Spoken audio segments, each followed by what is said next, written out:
புரட்சித் தலைவர் அம்மாவை வணங்கி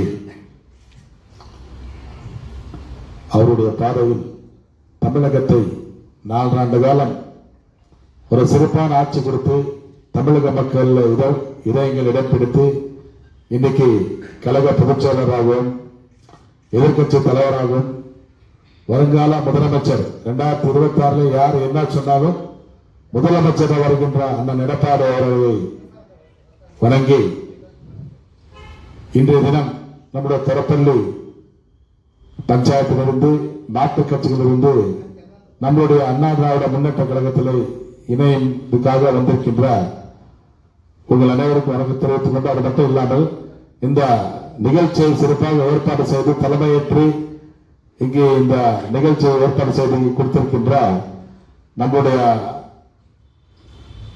ஒன்றிய அவைத்தலைவர் பாசத்துக்குரிய அண்ணன் முன்ராமத் அண்ணா அவர்கள் முன்னாள் கவுன்சிலர் அவர்களே மற்றும் இந்த நிகழ்ச்சியை சிறப்பாக அவரோடு இணைந்து பணியாற்றி சிறப்பாக ஏற்பாடு செய்த நம்முடைய ஒன்றிய கழக செயலாளர் பாசத்துக்குரிய சகோதரர் ஹரீஷ் ரெட்டி அவர்களே மற்றும் இந்த நிகழ்ச்சியிலே கலந்து கொண்டிருக்கின்ற நம்முடைய பகுதி கழக செயலாளர் பாசத்துக்குரிய சகோதரர் ராஜு அவர்களே மற்றும் இந்த நிகழ்ச்சியிலே கலந்து கொண்டிருக்கின்ற நம்முடைய பாசத்துக்குரிய சோழகிரி ஒன்றியத்தை சார்ந்த ஒன்றிய கழக செயலாளர் பாசத்துக்குரிய சகோதரர் மாதேஷ் அவர்களே மற்றும் இந்த நிகழ்ச்சியிலே கலந்து கொண்டிருக்கின்ற அண்ணன் வெங்கடேஷ் மூர்த்தி அவர்களே நம்முடைய ரவிக்குமார் அண்ணா பேரை ஒன்றிய கழக செயலாளர் ரவிக்குமார் அவர்களே மற்றும் இந்த நிகழ்ச்சியிலே கலந்து கொண்டிருக்கின்ற பாபு அவர்களே சக்தி அவர்களே பாலு அவர்களே மற்றும் இந்த நிகழ்ச்சியில கலந்து கொண்டிருக்கிற லோக்கி அவர்களே மற்றும் இந்த நிகழ்ச்சியிலே இங்கே இவ்வளவு பேர் மாற்றுக் கட்சிகள் இந்த இணையத்துக்கு ஏற்பாடு செய்திருக்கின்ற நம்மளுடைய விடுதலை சிறுத்தைகள் கட்சியின் ஒன்றிய தெற்கு ஒன்றிய பொறுப்பாளர் பாசத்துக்குரிய சகோதரர் முன்ராஜ் அவர்களே மற்றும் இந்த நிகழ்ச்சியிலே கலந்து கொண்டிருக்கின்ற கிருஷ்ணப்பா தமிழா அவர்களே சங்கர் அவர்களே முனிராஜ் அவர்களே திமராயப்பா அவர்களே பாலாஜி அவர்களே இந்த நிகழ்ச்சியிலே எக்ஸ் கவுன்சிலர் நம்முடைய முன்னாள் எக்ஸ் கவுன்சிலர் பாலாஜி அவர்களே மாதேஷ் அவர்களே ராஜப்பா அவர்களே எஸ் எல்லப்பா அவர்களே மணி எல்லப்பா சன்னாப்பா எல்லப்பா அவர்களே முனுசாமி அவர்களே வெங்கடேஷ் அவர்களே திம்ராயப்பா அவர்களே நாராயணப்பா அவர்களே ஜெயராம் அவர்களே நாகராஜ் அவர்களே மற்றும் இந்த நிகழ்ச்சியில் கலந்து கொண்டிருக்கின்ற சுரேஷ் ராஜேந்திரா அனீப் பிரதீப் ராமச்சந்திரப்பா திம்ராயப்பா சந்திராச்சாரி நாகராஜ் கிருஷ்ணா சீனப்பா முனுசாமி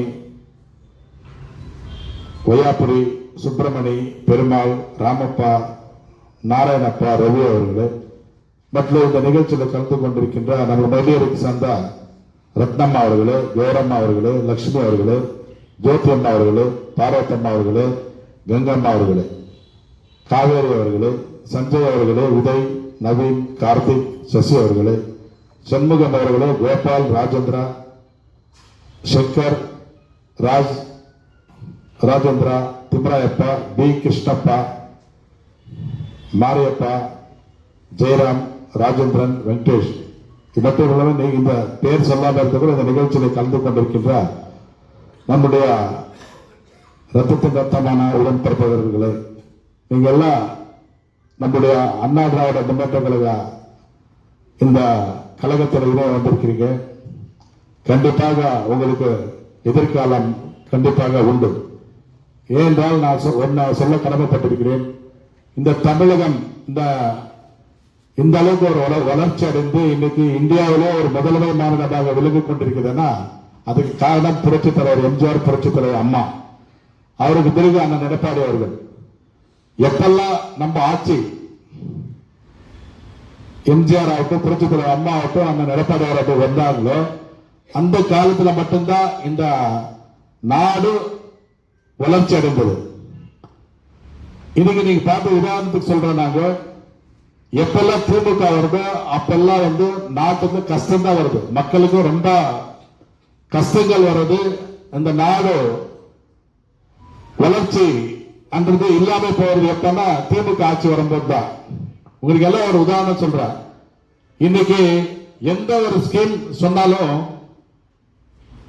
தமிழகத்துல அது அண்ணா திராவிட முன்னேற்ற கழக ஆட்சியில வந்தது. இது ஒரு சும்மா ஒரு உதாரணம் சொல்றேன். நம்ம மாவட்டம் மட்டும் இந்த கிருஷ்ணகிரி மாவட்டத்தை உருவாக்கி கொடுத்தவர் புரட்சித் தலைவர் அம்மா. நம்ம தருமபுரி மாவட்டத்தில் இருந்தது. இந்த கிருஷ்ணகிரி மாவட்டத்தை பிரிச்சு கொடுத்து மாவட்டத்தை செய்தது அம்மாவுடைய ஆட்சி காலத்துல. அதே மாதிரி கார்பரேஷன் கொண்டது அம்மாவோட ஆட்சியில். இன்னைக்கு மெடிக்கல் காலேஜ் இருக்குது, அண்ணன் எடப்பாடியார் ஆட்சி கொண்டது. இன்னைக்கு இந்த மாவட்டத்தில் 10 காலேஜ் இருக்குது, 9 காலேஜஸ் மாணவர்கள் படிக்கிறதுக்கு.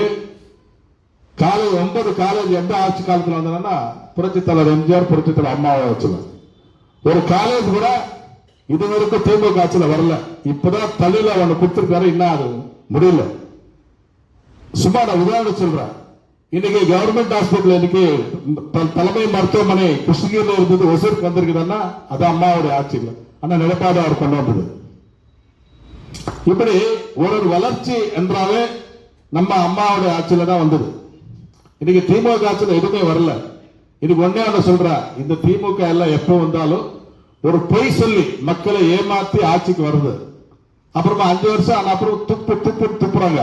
துப்பி இன்னைக்கு அவங்களும் திரும்ப நம்ம ஆட்சி தான் வரும். ஏன்னா ஏமாத்திடுவாங்க. இப்ப நீங்க பாத்திருப்பீங்க, கருணாநிதி ஒரு வாட்டி 2 ஏக்கர் நிலம் கொடுக்குறான்னு சொல்லிட்டு ஆட்சிக்கு வந்தாங்க. கொடுத்தாங்களா? 2 சென்ட் நிலம் கூட கொடுக்கல.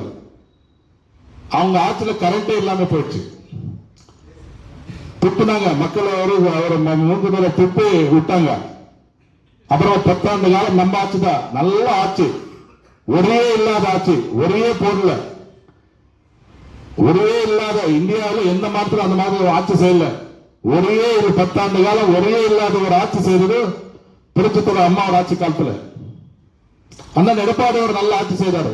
எவ்வளவு புயல் வந்தது, எவ்வளவு கரோனா வந்தது, எவ்வளவு கஷ்டங்கள் வந்தது. ஆனாலும் அண்ணன் எடப்பாடி அவர்கள் நல்ல ஒரு ஆட்சி கொடுத்தாங்க. இந்த மாவட்டத்தில் 1 லட்சம் பேருக்கு மேல வேலை வாய்ப்பு ஏற்படுத்தி கொடுத்தது ஆட்சி அண்ணன் எடப்பாடி ஆட்சி காலத்துல.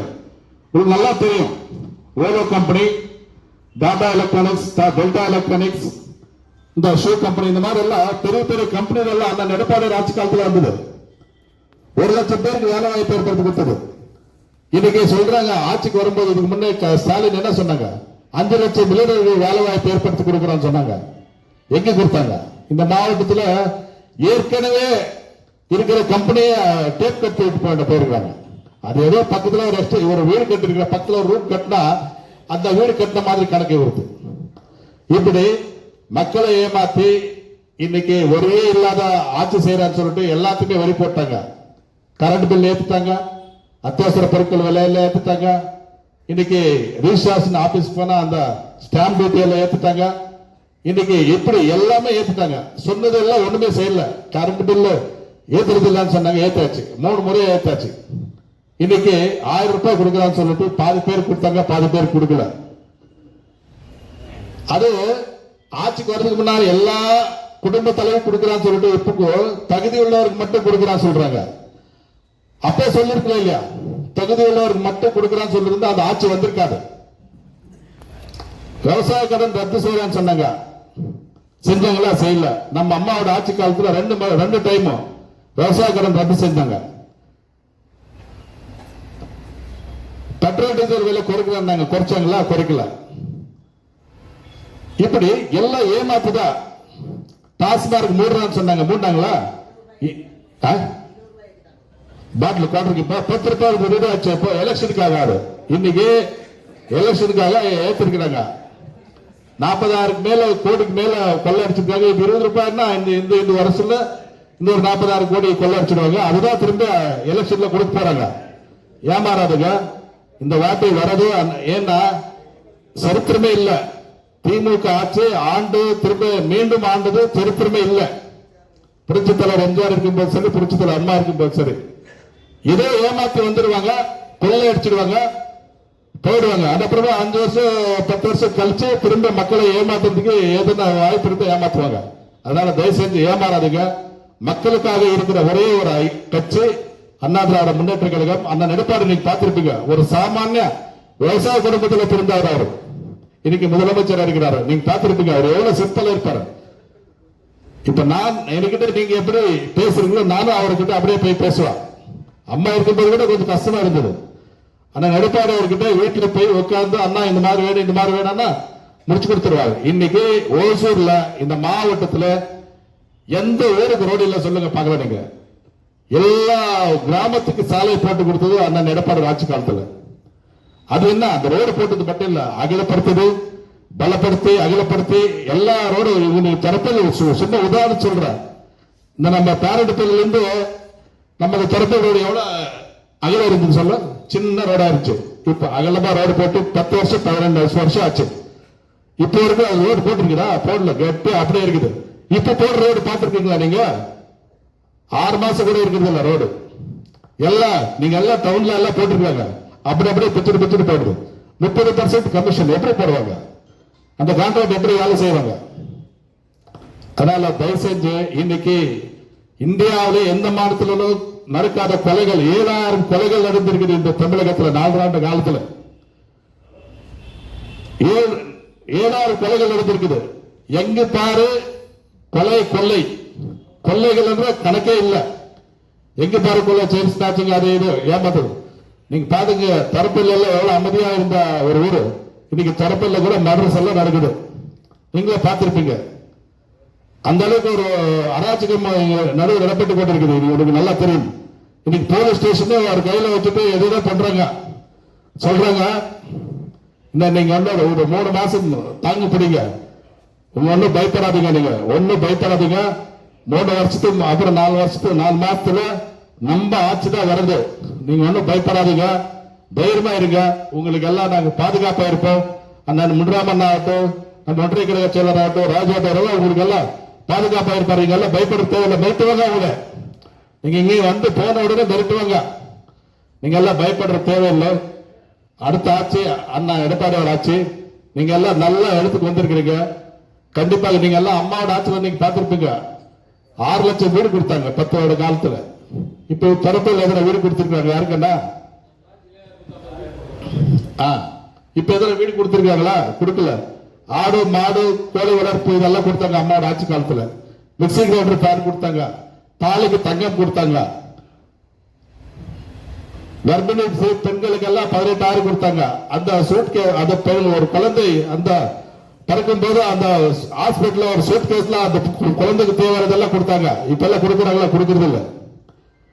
ஓசூர்ல ஒரு ரூபாய்க்கு ஒரு இட்லி நல்லா ஸ்டார் ஹோட்டல்ல இருக்கிற மாதிரி ஒரு இட்லி கொடுத்துட்டு இருந்தாங்க. இப்ப எல்லாம் சரியா கொடுக்க மாட்டாங்க. இப்படி எல்லாம் ஃபைலூர் தான் இந்த ஆட்சி. என்னன்னா அவங்க குடும்பம் நல்லா இருக்குது, எல்லாம் கொள்ளை அடிச்சு இன்னைக்கு அந்த குடும்பம் நல்லா இருக்குது. அந்த கொள்ளை அடிச்சதுல கொஞ்சம் இப்ப காசு கொடுத்து ஓட்டு வாங்கலாம் பாக்குறாங்க. நம்மள வந்து நம்ம 70 வருஷமா வந்து 5 லட்சம் கோடி கடன் இருந்தா இப்போ 5 வருஷத்துல இன்னும் 5 லட்சம் கோடி கடன் செய்து 10 லட்சம் கோடிக்கு ஏற்றி அதிகமான கடன் இருக்கிற ஒரு மாநிலமாக ஏற்படுத்திருக்கிறாங்க. அதெல்லாம் திரும்ப நம்ம தலைமையில தான் வரும். ஒரு தலைமையில இன்னைக்கு 5 லட்சம் ரூபாய் கடன் செஞ்சிருக்காரு. இதுல எப்படி திரும்ப நம்ம 20 ரூபாய் டாக்ஸ் போடுவாங்க, நம்மளுக்கு வரி போடுவாங்க, விலைவாசி ஏத்துவாங்க. அதனால தயவு செஞ்சு நல்ல ஆட்சி திரும்ப மீண்டும் வர்றதுக்கு அந்த எடப்பாடி அவருக்கு நீங்க ஓட்டு போட்டு ஜெயிக்க வைங்க. கண்டிப்பாக ஏன்னா வந்திருக்கிறீங்க நீங்க, இப்ப கண்டிப்பா ஜெயிக்கிறோம் 100%. அந்த எடப்பாடி அவருக்கு உறுதி. ஓசூர்ல அதிகமா வாக்குவாசல ஜெயிக்கிறது உறுதி.